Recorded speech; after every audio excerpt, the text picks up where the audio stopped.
Hi everyone, in this video, I'll show you how to make a line animation in Premiere Pro. Let's get started. Let's use the pen tool to draw a line. Click on your program monitor to create a point, then hold Shift and click another point. This will give you a perfectly straight line. Once you've got your line, head over to the Essential Graphics panel. Under Appearance, make sure that Fill is unchecked and Stroke is selected. You can adjust the stroke thickness here. I'll go with 15, but you can choose what works best for your project. Now, let's animate it.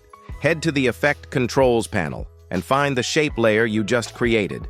Click on the arrow next to Shape, then go down to Transform.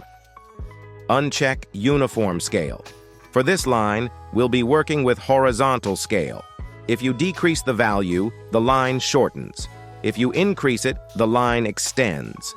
I want it to look like a progress bar, so first let's set the horizontal value to 0 and then click the stopwatch next to it to set the first keyframe. Next, move your playhead forward. Then set the horizontal scale to 100%. This will extend the line completely. When you play it back, you'll see the line animate from nothing to full length. You can adjust the speed of the animation by dragging the second keyframe closer or farther from the first one. If this video helped, support us with a like and share your questions and thoughts in the comments below.